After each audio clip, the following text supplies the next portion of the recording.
El 15 de agosto de 2023, cuando los pescadores Raúl Cetina y su hijo Eduardo regresaban de una jornada rutinaria de pesca en los arrecifes de coral frente a las costas de Tulum, jamás imaginaron que su red traería a la superficie algo que había permanecido oculto en las profundidades del Caribe mexicano durante 32 años. Entre los peces y algas marinas, encontraron una cámara fotográfica submarina en perfecto estado de conservación, sellada herméticamente en una carcasa de metal que había resistido más de 3 décadas bajo el agua. Cuando las autoridades lograron extraer el rollo de película de esa cámara, las imágenes reveladas cambiarían para siempre la comprensión de uno de los misterios más desconcertantes en la historia de la Riviera Maya: la desaparición de Isabela Romano y Miguel Hernández, una joven pareja de turistas que había vanished sin dejar rastro en las playas de Tulum en marzo de 1991. Esta es la historia real de un amor que se perdió en las aguas turquesas del Caribe, de una investigación que desafió a las autoridades mexicanas durante décadas y de secretos enterrados en los arrecifes de coral que finalmente salieron a la luz cuando nadie los esperaba. Para entender la magnitud de este misterio, debemos regresar al México de 1991, cuando Tulum era todavía un destino prácticamente desconocido para el turismo internacional. No existían los grandes resorts que dominan hoy la costa. No había aeropuerto de Cozumel con vuelos internacionales masivos. Y la Riviera Maya era apenas un concepto en la mente de los desarrolladores turísticos. Tulum era entonces un pequeño pueblo costero donde las ruinas mayas se alzaban majestuosas sobre acantilados que miraban hacia un mar casi virginal. Isabela Romano tenía 26 años y era una arqueóloga italiana especializada en culturas precolombinas. Había llegado a México en febrero de 1991 como parte de un programa de intercambio académico entre la Universidad de Roma y el Instituto Nacional de Antropología e Historia de México. Su trabajo se centraba en el estudio de las ruinas mayas de Tulum, específicamente en los frescos e inscripciones que adornaban el Templo de los Frescos. Isabela era una mujer extraordinaria para su época, independiente, aventurera y completamente dedicada a su pasión por la arqueología. Con cabello castaño oscuro, que llevaba siempre recogido bajo un sombrero de ala ancha, ojos verdes expresivos y una sonrisa que iluminaba cualquier habitación, Isabela había cautivado no solo a sus colegas académicos, sino también a los habitantes locales de Tulum, quienes la admiraban por su respeto genuino hacia la cultura maya y su esfuerzo por aprender español y algunas palabras en maya yucateco. Era una mujer muy especial, recordaría años después doña Carmen Put, quien en 1991 administraba una de las pocas posadas que existían en Tulum. Isabela no era como otros extranjeros que llegaban solo a tomar fotos y marcharse. Ella realmente quería entender nuestra historia, nuestras tradiciones. Se levantaba antes del amanecer para estar en las ruinas cuando la luz era perfecta para sus estudios. Miguel Hernández, de 28 años, era un biólogo marino mexicano originario de Veracruz que había llegado a Tulum en enero de 1991 para realizar investigaciones sobre los arrecifes de coral de la región. Su trabajo formaba parte de uno de los primeros estudios sistemáticos sobre la biodiversidad marina del Caribe mexicano, un proyecto pionero que precedió por años los esfuerzos de conservación que eventualmente llevarían a la creación del Parque Nacional Arrecifes de Cozumel. Miguel era un hombre apasionado por el océano desde la infancia, alto, moreno, con manos fuertes marcadas por años de trabajo bajo el sol y la sal marina. Había dedicado su vida a entender los ecosistemas marinos del Golfo de México y el Caribe. Sus colegas lo describían como meticuloso en su trabajo, aventurero en su tiempo libre y poseedor de un conocimiento casi místico sobre las corrientes, mareas y secretos del mar. Miguel podía predecir el clima marino mejor que cualquier meteorólogo, recordaba el doctor Fernando Aguirre, su supervisor en el proyecto de investigación. Conocía cada centímetro de los arrecifes alrededor de Tulum. Si alguien podía moverse seguro en esas aguas, era él. El encuentro entre Isabela y Miguel fue casi inevitable en un pueblo tan pequeño como el Tulum de 1991. Se conocieron en febrero durante una conferencia informal que Isabela dio en la escuela local sobre la importancia histórica de las ruinas mayas. Miguel había asistido porque, como muchos científicos, sentía curiosidad por las conexiones entre los antiguos mayas y el mar que tanto amaba. Fue amor a primera vista, recordaría más tarde María Hernández, hermana de Miguel. Mi hermano llegó a casa esa noche hablando de una arqueóloga italiana que entendía la relación entre los mayas y el océano mejor que muchos mexicanos. Dijo que cuando ella hablaba sobre los frescos marinos en el Templo de los Frescos, era como si pudiera ver a través de los ojos de los antiguos mayas. Durante las semanas siguientes, Isabela y Miguel comenzaron a colaborar en lo que se convertiría en uno de los primeros estudios interdisciplinarios sobre la relación entre la civilización maya de Tulum y los recursos marinos de la región. Isabela aportaba su conocimiento de las inscripciones y símbolos mayas relacionados con el mar, mientras Miguel proporcionaba datos científicos sobre las especies marinas que los antiguos habitantes habían utilizado para alimentación, comercio y rituales. Su trabajo conjunto los llevaba diariamente a las ruinas al amanecer y a los arrecifes de coral por las tardes.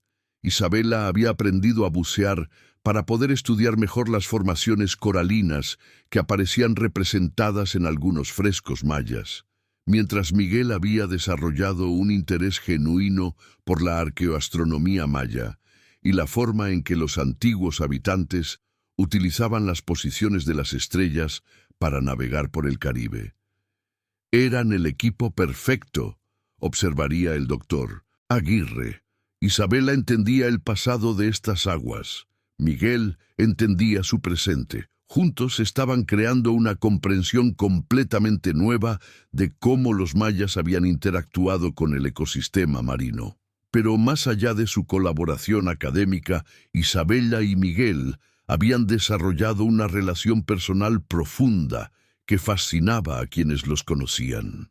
A pesar de las diferencias culturales y lingüísticas, habían encontrado en su amor compartido por el conocimiento y la aventura una conexión que trascendía las barreras tradicionales. Se complementaban perfectamente, recordaría doña Carmen. Isabela era muy organizada, muy europea en su forma de planificar todo. Miguel era más espontáneo, más conectado con los ritmos naturales del mar y la selva. Pero cuando estaban juntos, era como si hubieran encontrado el equilibrio perfecto. La pareja había establecido una rutina que se había vuelto familiar para los habitantes de Tulum. Cada mañana, Isabela y Miguel desayunaban en la posada de doña Carmen antes de dirigirse a las ruinas para aprovechar la luz temprana. Alrededor del mediodía regresaban al pueblo para almorzar y planificar sus actividades vespertinas. Por las tardes, dependiendo de las condiciones del mar y los objetivos de investigación del día, se dirigían a los arrecifes para bucear o navegaban en la pequeña lancha que Miguel había traído desde Veracruz. Sus investigaciones habían comenzado a producir resultados fascinantes. Isabela había identificado varios glifos mayas que parecían describir especies marinas específicas y técnicas de pesca que los habitantes precolombinos habían utilizado. Miguel, por su parte, había documentado la presencia de especies de coral y peces que correspondían exactamente con las representaciones encontradas en los frescos del Templo de los Frescos. Estaban en el umbral de algo revolucionario. Explicaría más tarde el doctor Aguirre. Sus hallazgos sugerían que los mayas de Tulum habían desarrollado un sistema de manejo marino sustentable que era siglos adelantado a su tiempo. Era el tipo de descubrimiento que podría haber cambiado nuestra comprensión de la civilización maya. Pero el proyecto de investigación tenía fecha de vencimiento. El programa de intercambio de Isabella terminaría en abril de 1991, lo que significaba que tendría que regresar a Italia para completar su doctorado. Miguel había recibido una oferta para continuar sus estudios de posgrado en la Universidad de Miami, una oportunidad que no podía rechazar, pero que también lo alejaría de Tulum. Durante marzo de 1991, la pareja intensificó sus esfuerzos para completar la mayor cantidad posible de investigación antes de su separación inevitable. Trabajaban largas horas, documentando meticulosamente cada descubrimiento, tomando fotografías submarinas de formaciones coralinas específicas y creando mapas detallados que conectaran los sitios arqueológicos terrestres con los recursos marinos correspondientes. Sabían que su tiempo se estaba acabando, recordaría doña Carmen, pero también sabían que habían encontrado algo especial, tanto en su trabajo como en su relación. Hablaban de planes para reunirse nuevamente, de continuar su investigación en el futuro, de las posibilidades que se abrían para ellos. El último día que alguien vio a Isabella Romano y Miguel Hernández con vida fue el 18 de marzo de 1991. Era un lunes y la pareja había anunciado sus planes de realizar una inmersión especial en una sección del arrecife que Miguel había estado estudiando, pero que Isabella aún no había visitado. Miguel estaba muy emocionado esa mañana. Recordaría a don Esteban Canul, un pescador local que había ayudado a la pareja en varias ocasiones. Dijo que había encontrado algo en el arrecife que Isabella tenía que ver, algo que podría ser la pieza final de su rompecabezas de investigación. Tuyón. La ubicación que Miguel había elegido para esa inmersión final estaba aproximadamente a 2 millas náuticas de la costa, en una sección del arrecife conocida localmente como El Jardín, debido a la extraordinaria diversidad de corales y vida marina que albergaba.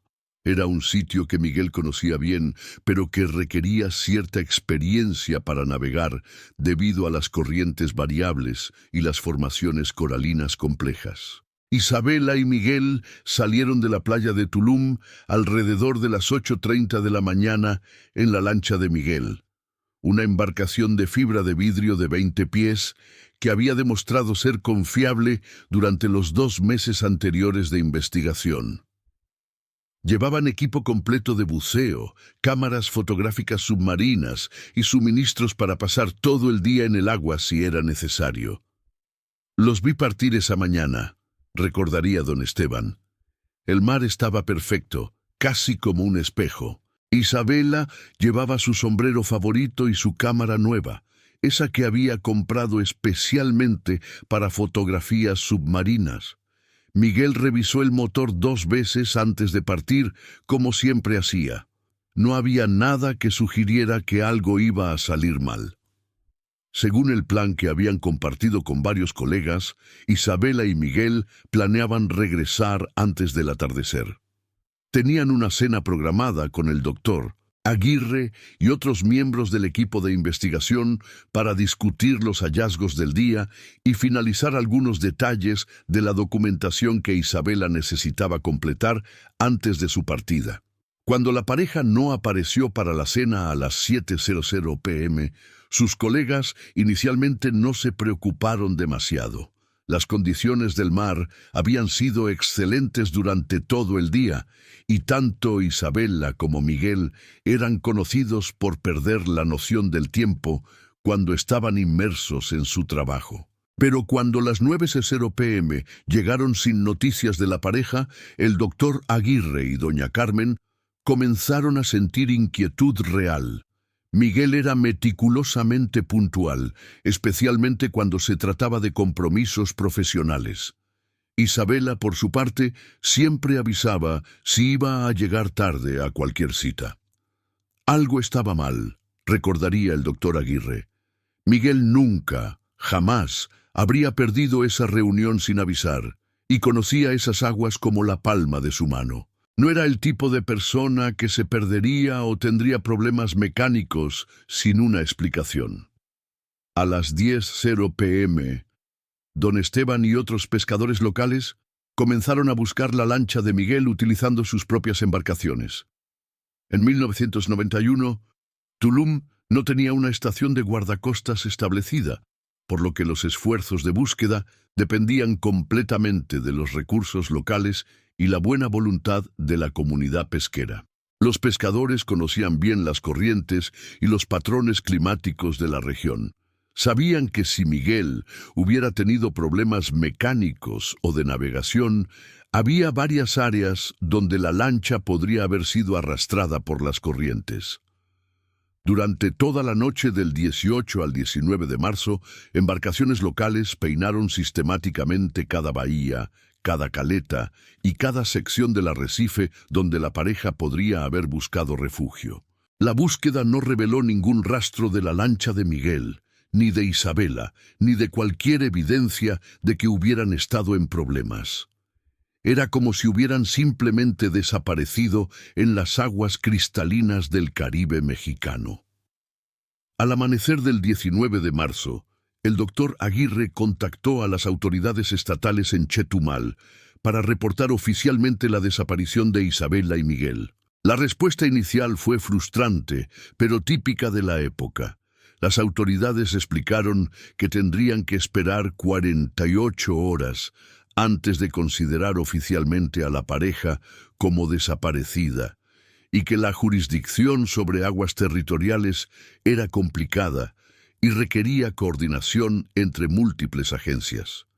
Era 1991, y Tulum era prácticamente el fin del mundo en términos de infraestructura gubernamental, explicaría más tarde el doctor Aguirre. No había protocolos establecidos para este tipo de emergencias. Todo dependía de la iniciativa local y la buena voluntad de la gente del pueblo. Mientras esperaban la respuesta oficial, la comunidad de Tulum organizó sus propios esfuerzos de búsqueda.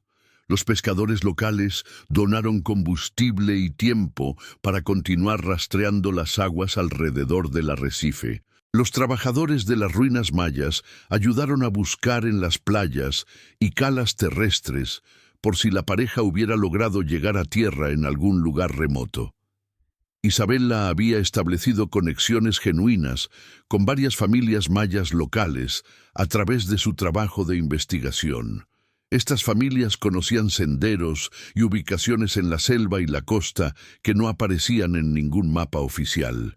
Durante días, grupos de voluntarios exploraron cada centímetro de la costa desde Tulum hasta Coba, buscando cualquier señal de que Isabela y Miguel hubieran logrado llegar a tierra. Toda la comunidad se movilizó, recordaría doña Carmen. Isabela y Miguel no eran solo turistas para nosotros, eran parte de nuestra familia. Isabela había ayudado a varios niños del pueblo con sus tareas de historia, y Miguel había enseñado a algunos pescadores jóvenes sobre la conservación marina. Los buscamos como buscaríamos a nuestros propios hijos. El tercer día de búsqueda, un pescador encontró algo que por primera vez proporcionó una pista concreta sobre el destino de la pareja. En una pequeña cala aproximadamente a 5 millas al sur de Tulum, encallado entre las rocas y parcialmente enterrado en la arena, apareció un chaleco salvavidas que el doctor Aguirre identificó inmediatamente como perteneciente al equipo de seguridad de Miguel.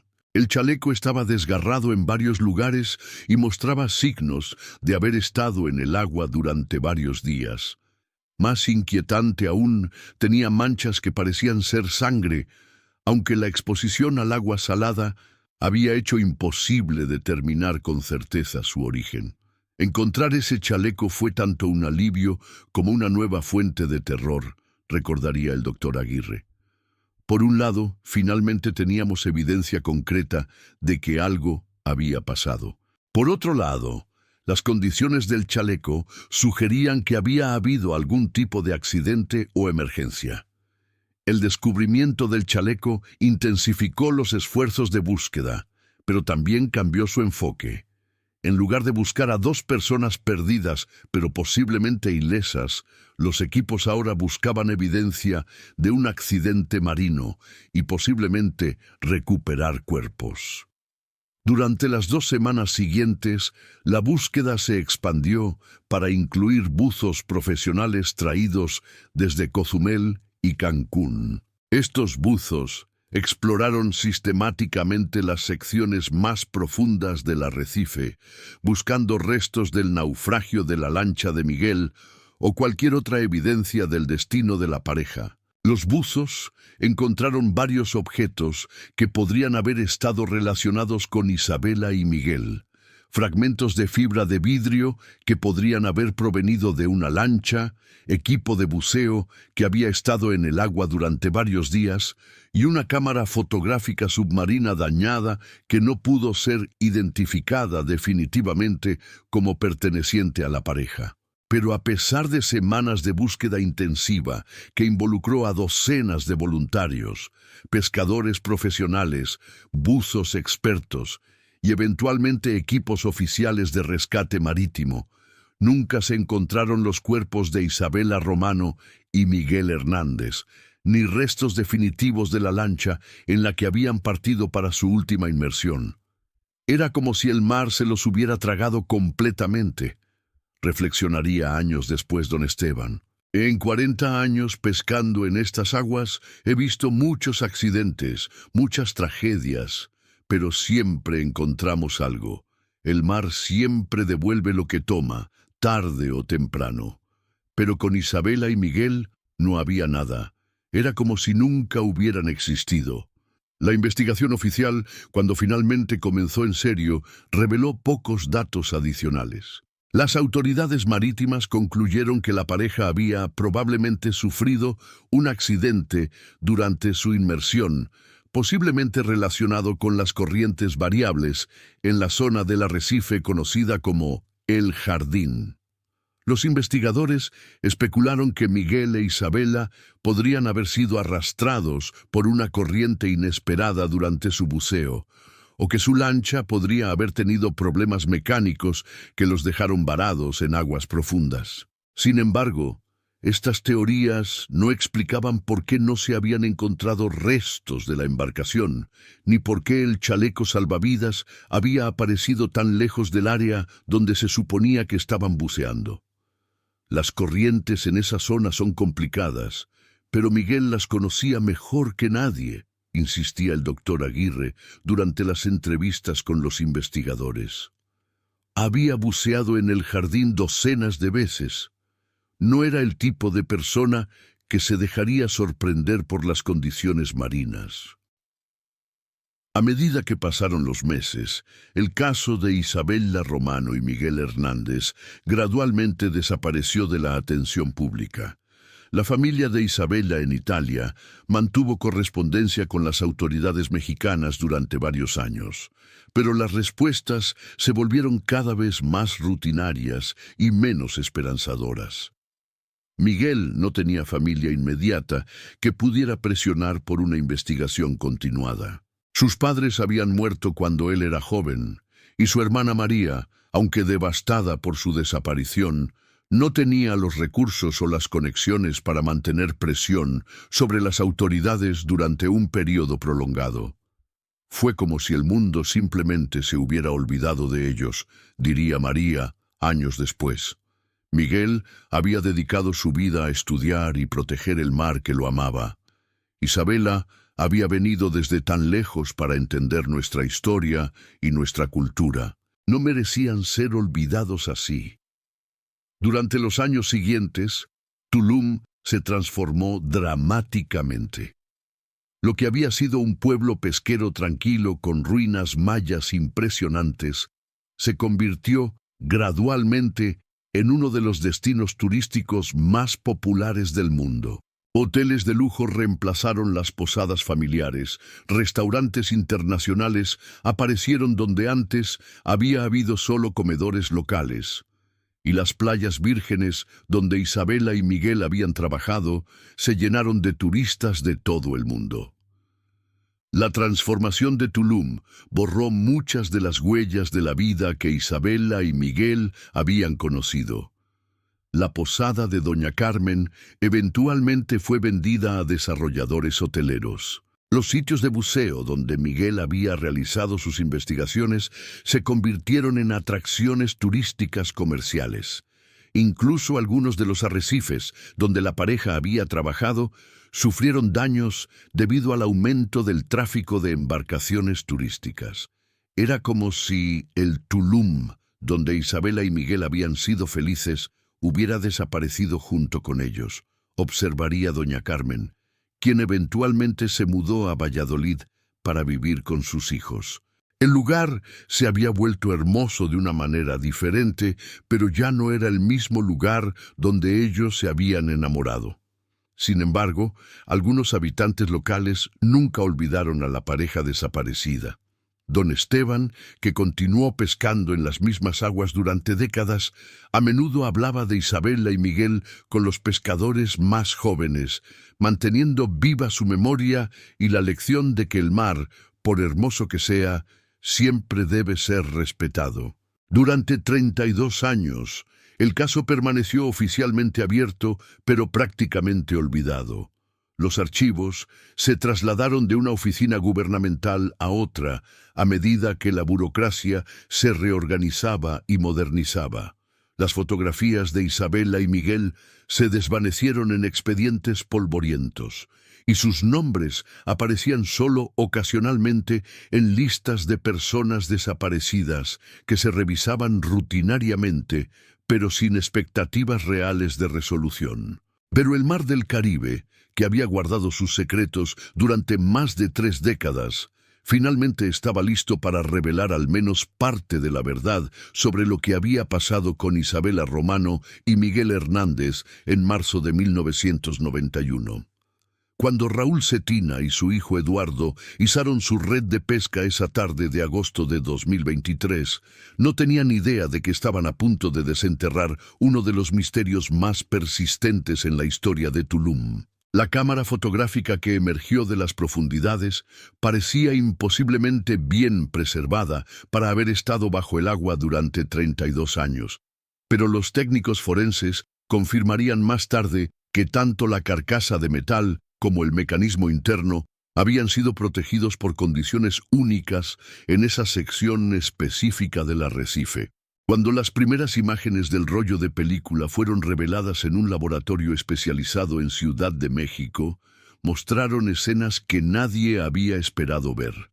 Isabela Romano y Miguel Hernández, claramente vivos y aparentemente ilesos, documentando descubrimientos bajo el agua que cambiarían todo lo que las autoridades pensaban saber sobre su desaparición. El laboratorio forense de la Fiscalía General de Quintana Roo había procesado miles de evidencias a lo largo de los años, pero nunca habían visto nada como la cámara fotográfica que Raúl Cetina había encontrado en sus redes de pesca. El doctor Carlos Mendoza, especialista en recuperación de evidencias marinas, examinó meticulosamente la carcasa de metal que había protegido la cámara durante 32 años bajo el agua. Era un milagro de la conservación marina, explicaría más tarde el doctor Mendoza. La cámara estaba sellada en una carcasa de acero inoxidable de grado militar, diseñada para inmersiones en aguas profundas. Pero lo más extraordinario era su ubicación de descubrimiento. Había estado atrapada en una caverna submarina donde las corrientes crearon un microambiente perfecto para la preservación. La cámara era una Nikon Sweep, un modelo profesional de fotografía submarina que en 1991 representaba la tecnología más avanzada disponible para investigación marina. El hecho de que Isabela y Miguel hubieran tenido acceso a equipo tan especializado y costoso, sugería que su investigación tenía respaldo institucional significativo, algo que no había sido completamente documentado en los archivos originales del caso. Cuando los técnicos finalmente lograron extraer el rollo de película de 36 exposiciones de la cámara, utilizando técnicas de conservación que habían sido desarrolladas para recuperar fotografías de naufragios históricos, descubrieron que 31 de las imágenes habían sobrevivido en condiciones sorprendentemente buenas. Las primeras 18 fotografías documentaban exactamente lo que las autoridades habrían esperado. Isabela y Miguel, trabajando en los arrecifes de coral durante los días previos a su desaparición. Las imágenes mostraban formaciones coralinas impresionantes, vida marina diversa y a la pareja colaborando en lo que claramente era investigación científica seria. Esas primeras fotos confirmaban todo lo que sabíamos sobre su trabajo, observó la detective Lucía Herrera, quien había sido asignada para reabrir el caso tras el descubrimiento de la cámara. Pero las últimas 13 fotografías contaban una historia completamente diferente. Las fotografías 19 a 31 habían sido tomadas el 18 de marzo de 1991. El día de la desaparición de la pareja, según las marcas de tiempo que los técnicos lograron extraer del mecanismo interno de la cámara. Pero estas imágenes revelaban que Isabela y Miguel habían descubierto algo en el arrecife que no había aparecido en ninguno de sus informes de investigación previos. La fotografía número 19 mostraba la entrada a lo que parecía ser una caverna submarina de dimensiones considerables, oculta en una sección del arrecife que en los mapas de 1991 aparecía marcada simplemente como formación coralina densa. La entrada estaba parcialmente cubierta por coral y vegetación marina, haciéndola prácticamente invisible desde la superficie. Era el tipo de descubrimiento que habría revolucionado la comprensión de la geología marina de la región, explicó el doctor Roberto Sánchez, un geólogo marino de la Universidad de Quintana Roo, que fue consultado para analizar las fotografías. Las cavernas submarinas en los arrecifes de coral de Tulum eran conocidas por los científicos, pero esta estructura era mucho más grande y más compleja que cualquier cosa que hubiera sido documentada oficialmente. Las fotografías 20 a 23 mostraban a Isabela y Miguel explorando el interior de la caverna, iluminando las paredes con linternas submarinas potentes. Las imágenes revelaban que la caverna se extendía mucho más profundamente de lo que la entrada había sugerido, con múltiples cámaras y pasajes que se ramificaban en diferentes direcciones. Pero fue la fotografía número 24 la que cambió completamente la investigación y reveló por qué Isabela y Miguel podrían haber mantenido en secreto su descubrimiento. La imagen mostraba una pared de la caverna cubierta con lo que claramente eran artefactos arqueológicos, cerámicas, herramientas de piedra y lo que parecían ser restos de textiles preservados por las condiciones únicas de la caverna submarina. Más extraordinario aún, las paredes de la caverna estaban decoradas con pinturas y glifos mayas que parecían estar en perfecto estado de conservación. Era un sitio arqueológico subacuático de importancia incalculable, explicó la doctora Ana Colón, arqueóloga del INAH, que fue llamada para analizar las fotografías. Los artefactos y pinturas que se veían en esas imágenes podrían haber reescrito la historia de la presencia maya en la región costera de Tulum. La fotografía número 25 proporcionó más detalles de los glifos en las paredes de la caverna. Aunque la calidad de la imagen no permitía una traducción completa, Los especialistas en escritura maya pudieron identificar símbolos relacionados con el agua, el inframundo y lo que parecían ser referencias a rituales o ceremonias específicas. Los glifos sugerían que esta caverna había sido utilizada por los mayas como un sitio ceremonial relacionado con Chac, el dios de la lluvia, y posiblemente con rituales de transición al inframundo, explicó el doctor Eduardo Morales, especialista en epigrafía maya de la UNAM. Era el tipo de descubrimiento que habría requerido años de estudio cuidadoso. Las fotografías 26 y 27 mostraban algo aún más intrigante.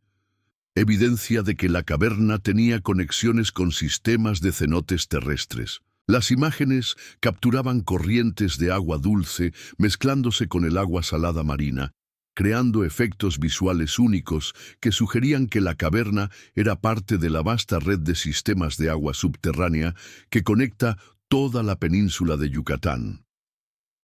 Si Isabela y Miguel habían descubierto una conexión directa entre los cenotes sagrados mayas y el mar Caribe, habría sido uno de los hallazgos arqueológicos e hidrológicos más importantes del siglo, observó el doctor Sánchez. Pero las fotografías finales, números 28 a 31, revelaron por qué el descubrimiento podría haber puesto a Isabela y Miguel en peligro. La fotografía 28 mostraba una sección diferente de la caverna donde había evidencia clara de actividad humana reciente.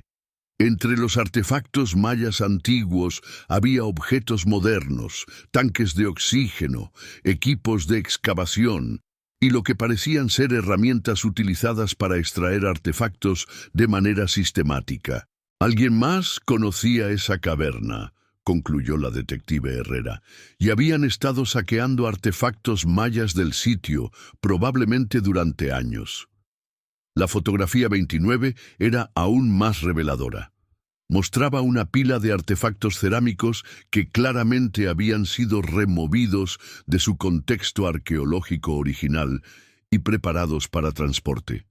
La calidad y cantidad de las piezas sugerían una operación de saqueo sofisticada y bien organizada. La fotografía 30 capturaba algo que explicaba por qué Isabela y Miguel nunca habían regresado de su inmersión.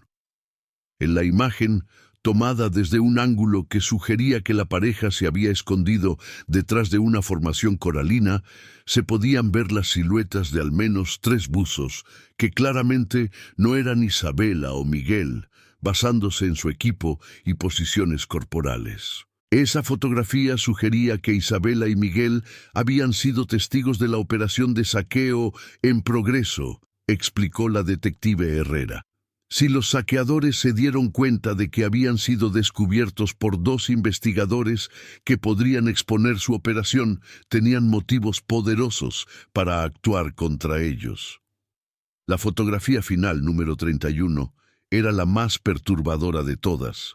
Aunque la imagen era borrosa, posiblemente debido a movimiento de la cámara o condiciones de iluminación difíciles, mostraba lo que parecían ser figuras humanas en el agua, pero en posiciones que sugerían confrontación o lucha.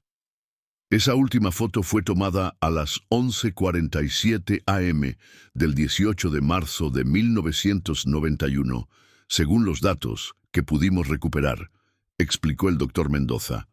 Basándose en los testimonios originales, Isabela y Miguel habían partido de la playa aproximadamente a las 8:30 am. Significa que habían estado en la caverna durante más de 3 horas antes de que algo saliera mal.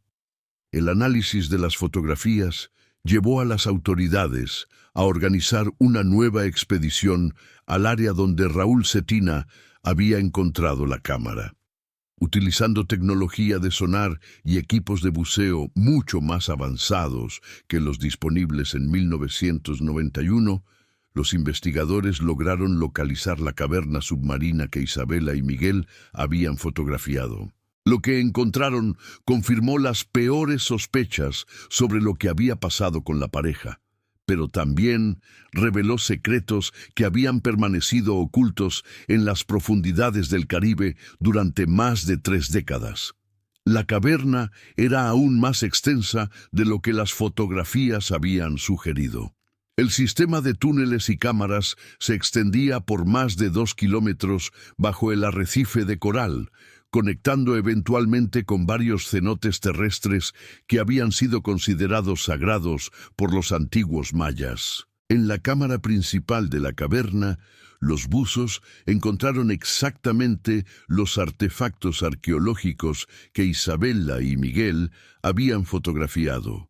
Pero también encontraron evidencia perturbadora de las actividades de saqueo que habían sido documentadas en las últimas fotografías.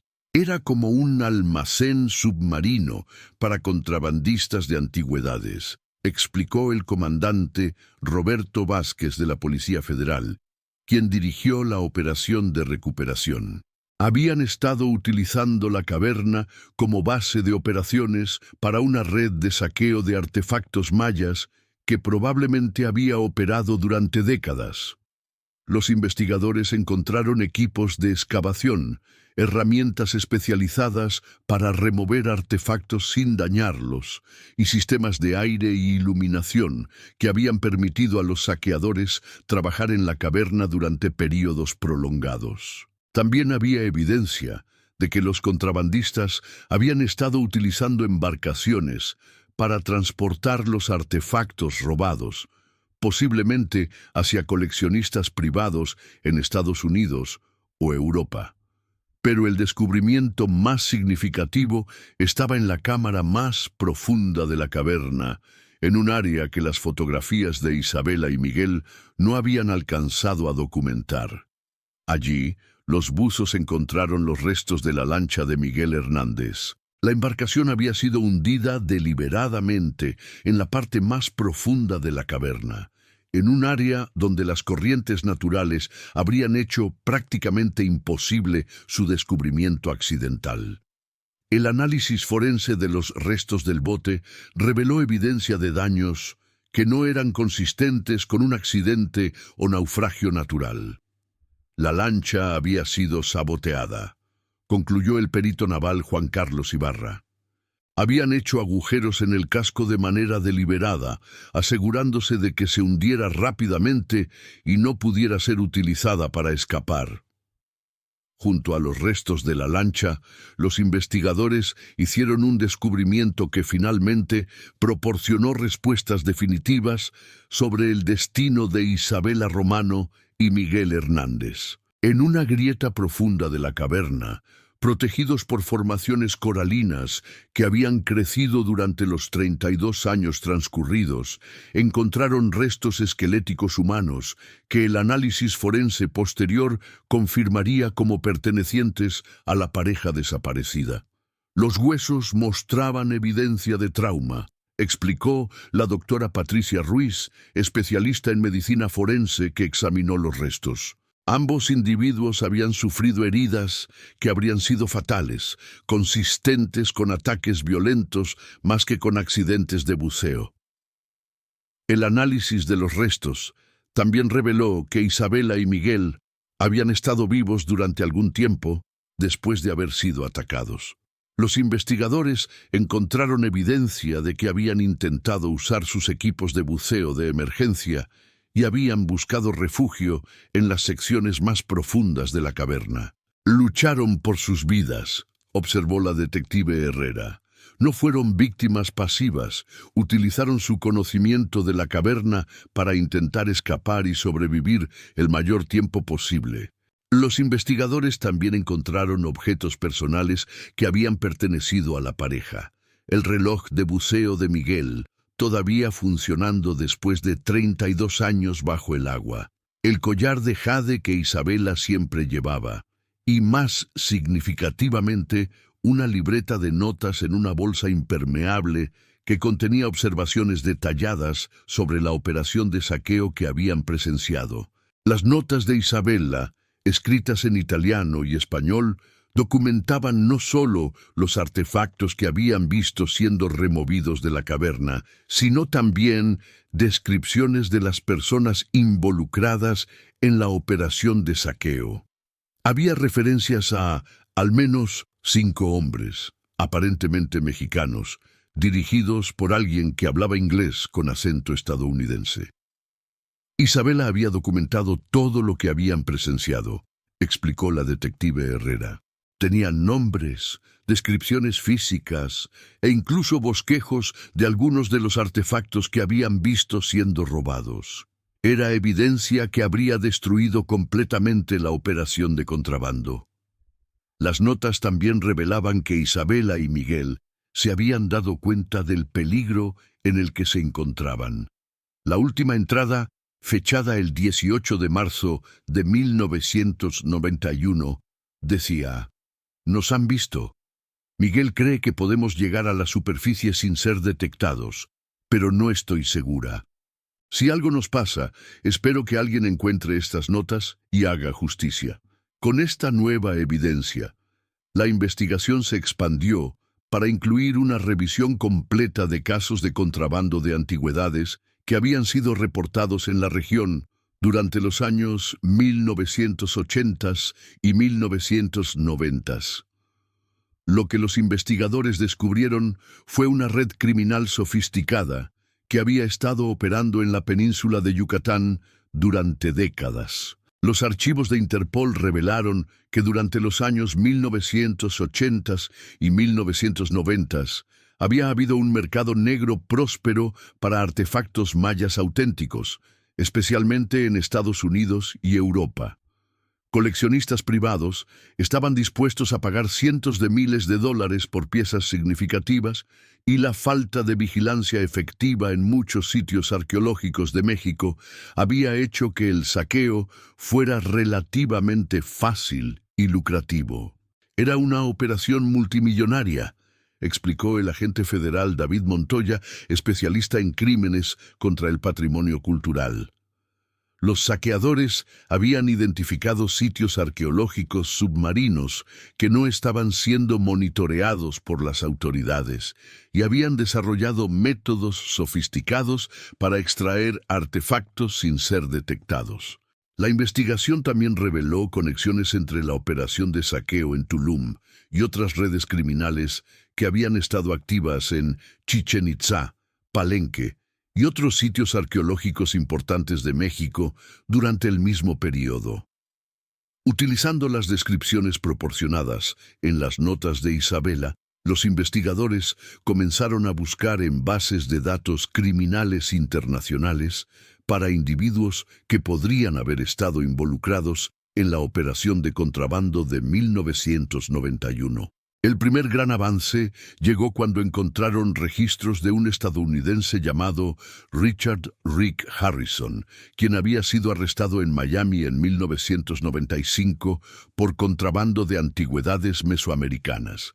Harrison había sido deportado a México en 1996, donde había cumplido una sentencia de 5 años por crímenes relacionados con patrimonio cultural. Harrison encajaba perfectamente con las descripciones en las notas de Isabela, explicó la detective Herrera. Estadounidense, experimentado en operaciones de saqueo y conocido por dirigir equipos de contrabandistas locales en sitios arqueológicos mexicanos. Los investigadores localizaron a Harrison en 2023, ahora de 73 años y viviendo en una comunidad de jubilados en Arizona. Cuando fue confrontado con la evidencia del caso de Isabela y Miguel, su reacción confirmó las sospechas de los investigadores. Harrison no negó haber estado en Tulum en 1991, explicó el agente Montoya, pero insistió en que su operación había sido puramente arqueológica, que tenían permisos para su trabajo y que nunca habían tenido contacto con investigadores italianos o mexicanos. Sin embargo, cuando los investigadores presentaron a Harrison las fotografías recuperadas de la cámara de Miguel, especialmente las imágenes que mostraban la operación de saqueo en progreso, su historia comenzó a cambiar. Admitió que había habido un malentendido con algunos investigadores que habían tropezado con su operación, continuó el agente Montoya. Pero negó cualquier responsabilidad por lo que les había pasado, alegando que sus asociados mexicanos habían actuado sin su conocimiento o aprobación. Harrison proporcionó nombres de varios mexicanos que habían trabajado para él durante la operación de 1991, aunque insistió en que él había abandonado el área antes de que ocurriera cualquier violencia. Los investigadores pudieron localizar a 2 de los hombres nombrados por Harrison, ambos ahora en sus 60 años y viviendo en comunidades rurales de Yucatán. El interrogatorio de estos hombres finalmente proporcionó los detalles completos sobre lo que había pasado con Isabella Romano y Miguel Hernández en marzo de 1991, revelando una historia de codicia, violencia y encubrimiento que había permanecido oculta durante más de 3 décadas. La confesión que finalmente revelaría la verdad completa sobre los últimos momentos de Isabella Romano y Miguel Hernández llegó de labios de Esteban Kawich, un hombre de 67 años que había pasado las últimas 3 décadas cargando con el peso de un secreto que había destruido su vida tanto como había terminado con las vidas de 2 jóvenes investigadores inocentes. Kawich fue localizado por las autoridades en una pequeña comunidad rural cerca de Valladolid, donde había vivido como ermitaño desde mediados de los años 1990, trabajando ocasionalmente como guía turístico, pero evitando cualquier contacto con las autoridades o con el mundo del turismo organizado que había transformado la Riviera Maya. Cuando los agentes federales llegaron a su humilde casa de madera y le mostraron las fotografías que Isabella y Miguel habían tomado 32 años antes, Kawich se derrumbó completamente.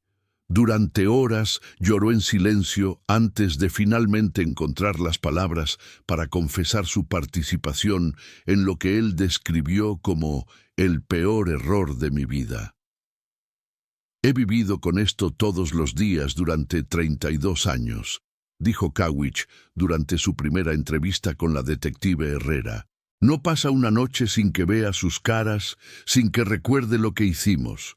Sabía que algún día tendría que pagar por ello. La historia que Kawich contó durante varios días de interrogatorios reveló los detalles completos de una operación criminal que había sido mucho más extensa y organizada de lo que cualquiera había imaginado. En 1991, Esteban Kawich tenía 35 años y trabajaba como buzo comercial, especializándose en trabajos de construcción submarina y mantenimiento de equipos marinos. Su experiencia en aguas profundas y su conocimiento íntimo de los arrecifes de coral alrededor de Tulum lo habían convertido en un recurso valioso para Richard Harrison, quien había llegado a la región en 1989 buscando buzos locales que pudieran ayudarle con lo que él describía como investigación arqueológica marina. Al principio, Harrison nos dijo que era un arqueólogo de una universidad estadounidense, explicó Kawich. Tenía papeles que parecían oficiales. Hablaba de preservar la historia maya, de hacer descubrimientos importantes. Nos pagaba muy bien por ayudarle a explorar cavernas submarinas y documentar lo que encontrábamos.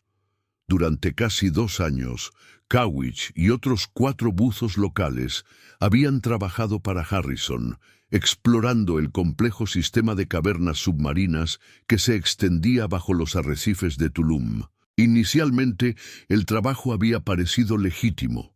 Tomaban fotografías, hacían mapas y documentaban la ubicación de artefactos sin removerlos. Pero gradualmente, Harrison había comenzado a pedirles que extrajeran piezas para estudiarlas mejor en laboratorios especializados.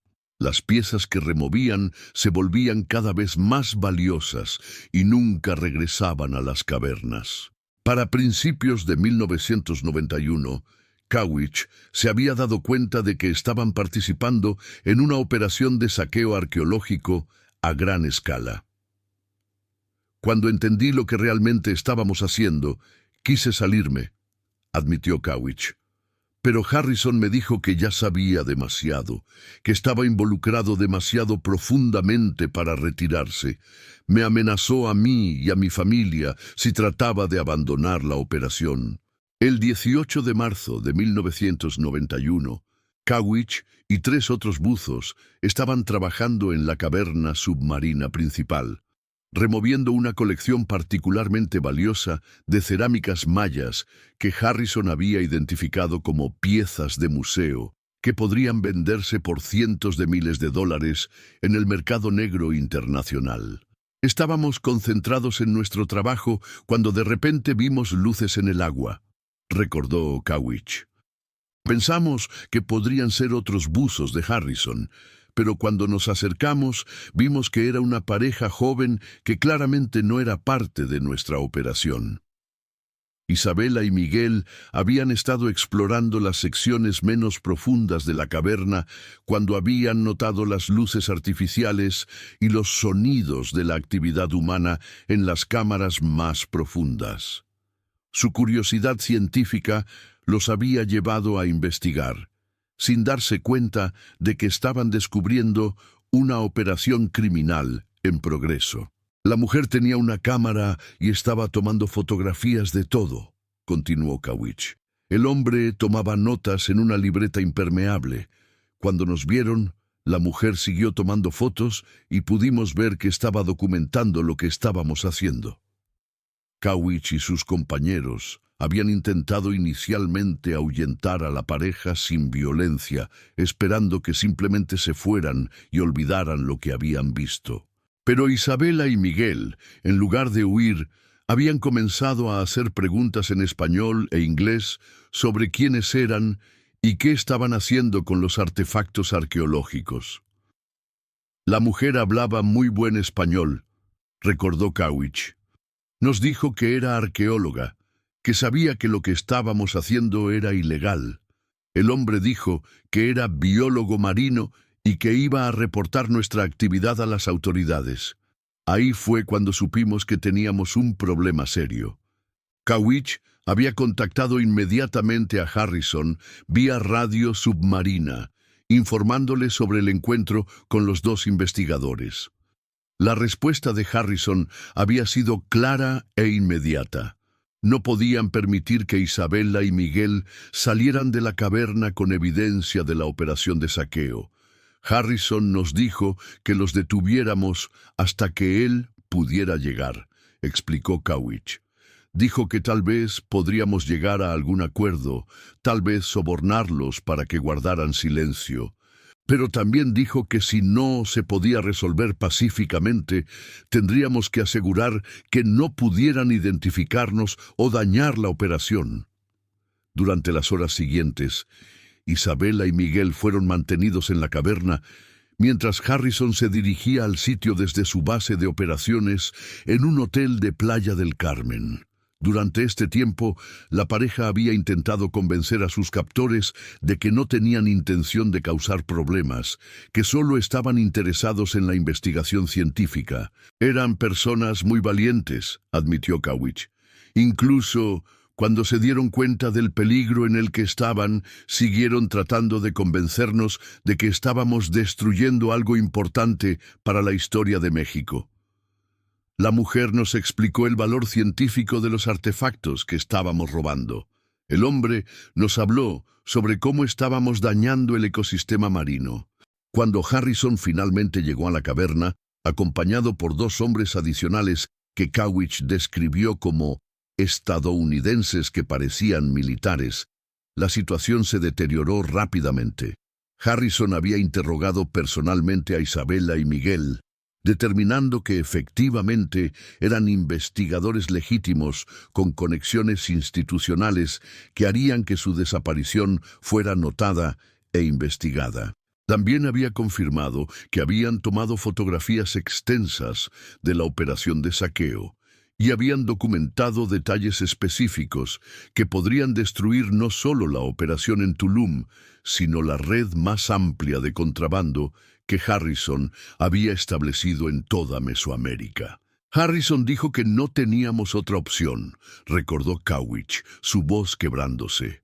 Dijo que estos dos podían destruir años de trabajo y millones de dólares en operaciones futuras. Dijo que si los dejábamos ir, todos terminaríamos en prisión mexicana por el resto de nuestras vidas. La decisión de matar a Isabela y Miguel había sido tomada por Harrison, pero Cowich admitió que él y sus compañeros habían participado activamente en el crimen que siguió. Primero sabotearon su lancha para asegurar que no pudieran escapar por superficie, explicó Cowich. Luego los llevamos a la parte más profunda de la caverna, donde Harrison dijo que nadie los encontraría jamás. Los últimos momentos de Isabela Romano y Miguel Hernández habían sido documentados en detalle por Cowich, quien durante 32 años había revivido cada segundo de lo que describió como el peor día de mi vida. Isabela y Miguel habían permanecido juntos hasta el final, sosteniéndose las manos, mientras Harrison y sus asociados debatían su destino. Incluso enfrentando la muerte, habían continuado tratando de negociar, ofreciendo guardar silencio sobre la operación a cambio de sus vidas, prometiendo abandonar inmediatamente la región y nunca regresar. Hasta el final trataron de razonar con nosotros, dijo Cowich. La mujer ofreció ayudarnos a encontrar formas legales de estudiar los artefactos. El hombre dijo que podía ayudarnos a establecer un programa de conservación marina que nos daría trabajos legítimos. Pero Harrison ya había tomado su decisión. El asesinato había sido ejecutado por los dos estadounidenses que Harrison había traído consigo, utilizando métodos que harían que las muertes parecieran accidentes de buceo si los cuerpos eran encontrados eventualmente. Pero Harrison había decidido que incluso eso era demasiado riesgo. Después de matarlos, Harrison nos obligó a mover los cuerpos a la grieta más profunda de la caverna. Continuó Cowich. Dijo que las corrientes y la química del agua harían que desaparecieran completamente en pocos años. También nos hizo hundir su lancha en la caverna para eliminar cualquier evidencia de que habían estado allí. Pero Harrison había cometido un error crucial. No había registrado completamente los cuerpos de Isabela y Miguel antes de deshacerse de ellos. No había encontrado la libreta impermeable de Isabela con sus notas detalladas sobre la operación, ni se había dado cuenta de que Miguel había estado utilizando una cámara submarina separada de sus cámaras principales. Estábamos todos tan nerviosos, tan desesperados por salir de allí, que no revisamos todo como deberíamos haberlo hecho, admitió Cowich. Harrison tenía prisa por limpiar el sitio y continuar con la operación como si nada hubiera pasado. La operación de saqueo había continuado durante varios meses más después de los asesinatos, pero Cowich describió cómo la moral del grupo se había deteriorado completamente. Los buzos locales habían estado aterrorizados por lo que habían presenciado y participado, mientras que Harrison se había vuelto cada vez más paranoico sobre la posibilidad de ser descubierto. Después de matar a esos dos jóvenes, nada fue igual, explicó Cowich. Todos sabíamos que habíamos cruzado una línea de la que no podíamos regresar. Vivíamos con miedo constante de ser arrestados, de que alguien descubriera lo que habíamos hecho. En octubre de 1991, Harrison había abandonado abruptamente la operación en Tulum, llevándose consigo los artefactos más valiosos que habían extraído y desapareciendo sin proporcionar los pagos finales prometidos a los buzos locales. Cowich nunca volvió a tener contacto directo con él, aunque ocasionalmente había escuchado rumores de que Harrison había establecido operaciones similares en Guatemala y Belice. Cuando Harrison se fue, pensé que tal vez podría olvidar lo que había pasado, dijo Cowish. Pero no se puede olvidar algo así. No se puede vivir normalmente después de participar en el asesinato de personas inocentes. Durante los años siguientes, Cowish había intentado varias veces confesar su participación en los crímenes, pero cada vez había sido disuadido por el miedo a las represalias de los asociados de Harrison o por la convicción de que las autoridades no le creerían. En los años 1990, ¿quién iba a creer que americanos ricos estaban matando arqueólogos en Tulum?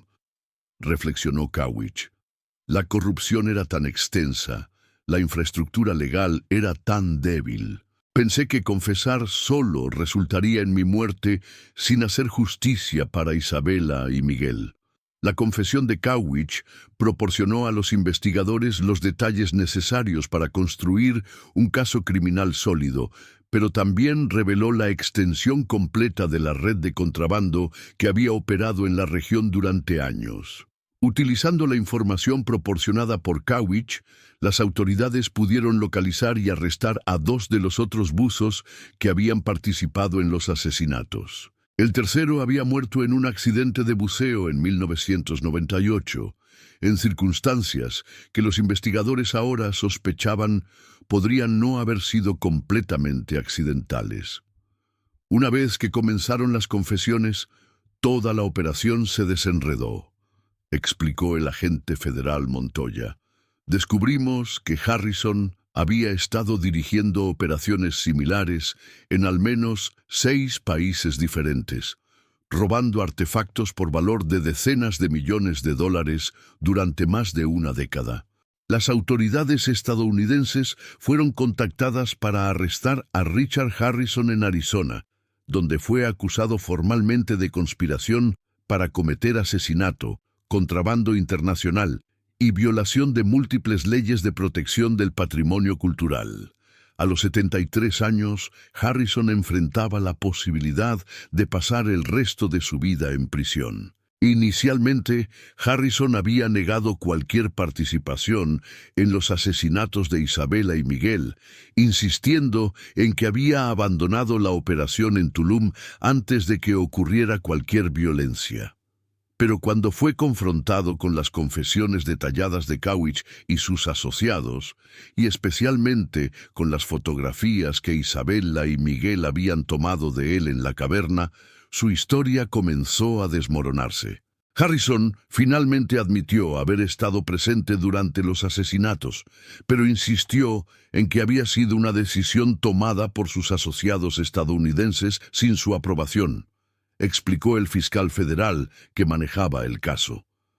Sin embargo, múltiples testigos confirmaron que él había dado las órdenes directas para matar a la pareja.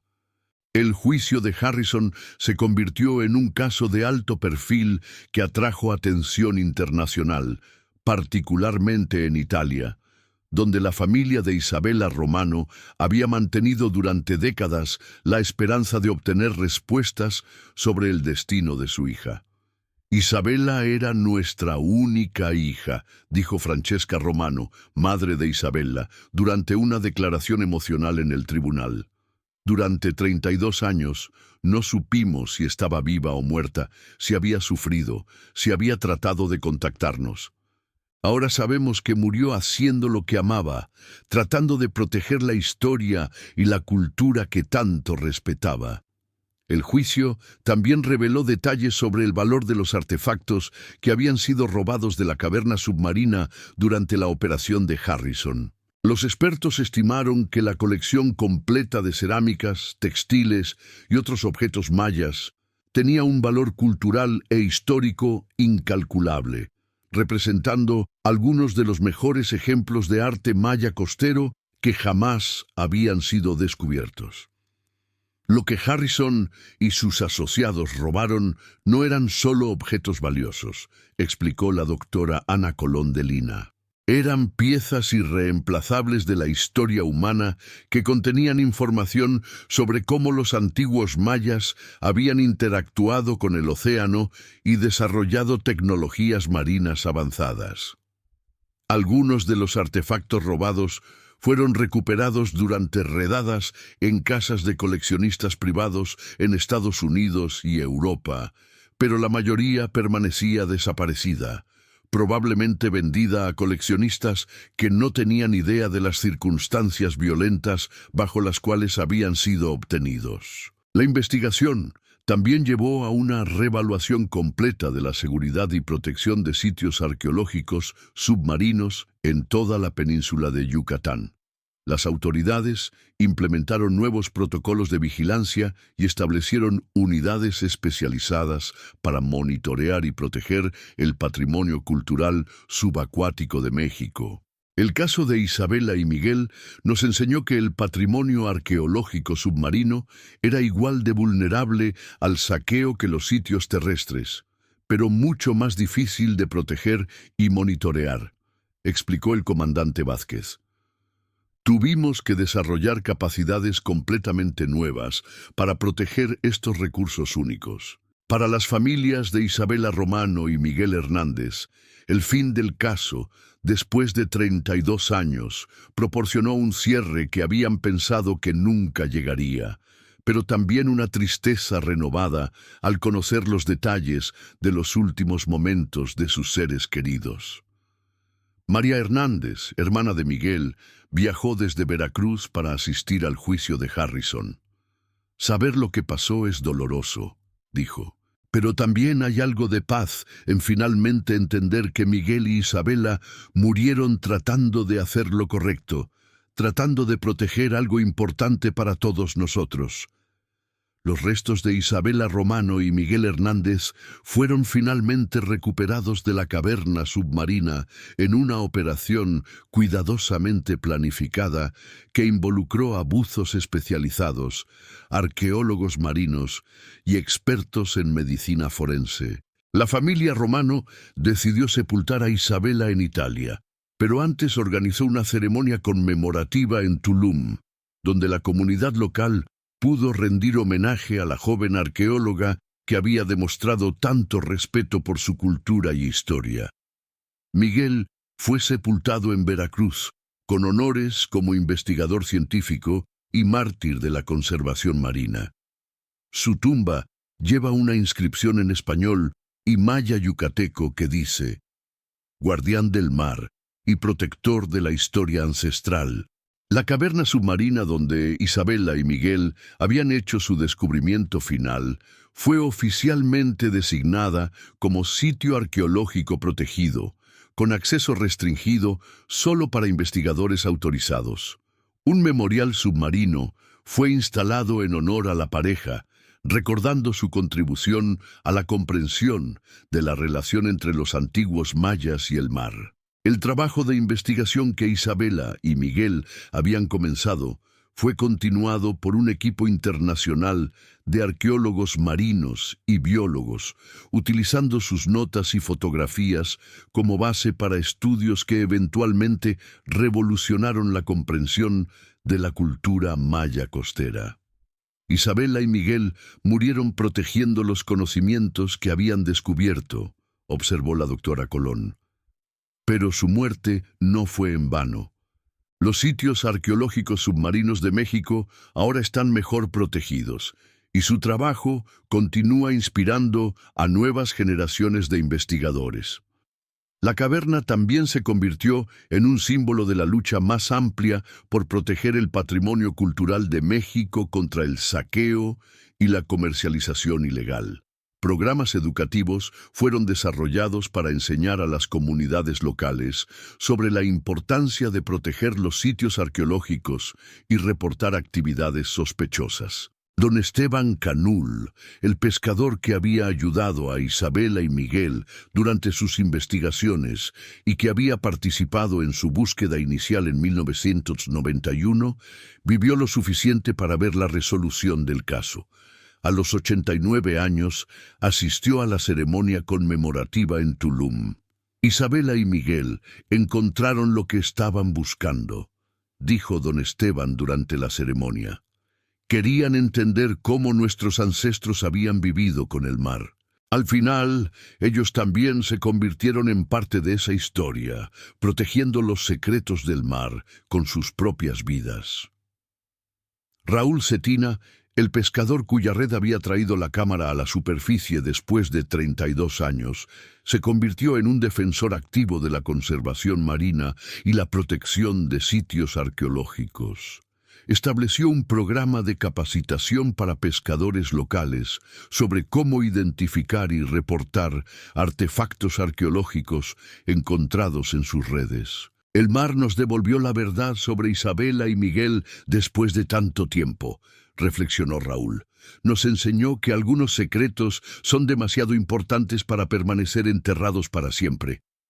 La historia de Isabela Romano y Miguel Hernández se convirtió en una leyenda en Tulum, transmitida de generación en generación como un recordatorio de que el amor por el conocimiento y el respeto por la historia pueden inspirar a las personas a hacer sacrificios extraordinarios. Su legacy vive en los protocolos de seguridad, que ahora protegen los sitios arqueológicos submarinos de México, en las investigaciones científicas que continúan revelando los secretos de la relación entre los antiguos mayas y el océano, y en la memoria de una comunidad que nunca olvidó a los dos jóvenes investigadores que habían tratado de proteger su patrimonio cultural. Hoy, la playa de Tulum, donde Isabela y Miguel habían partido para su última investigación, es visitada por millones de turistas cada año.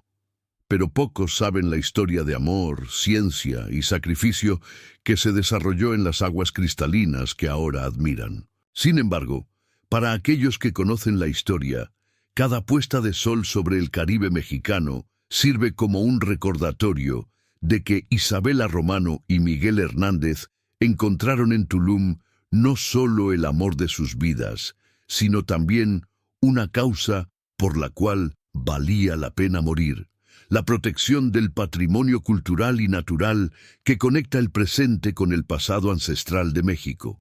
Su historia continúa inspirando a arqueólogos, biólogos marinos y conservacionistas de todo el mundo, recordándoles que la búsqueda del conocimiento a veces requiere coraje extraordinario y que la protección del patrimonio cultural es una responsabilidad que trasciende fronteras, nacionalidades y generaciones.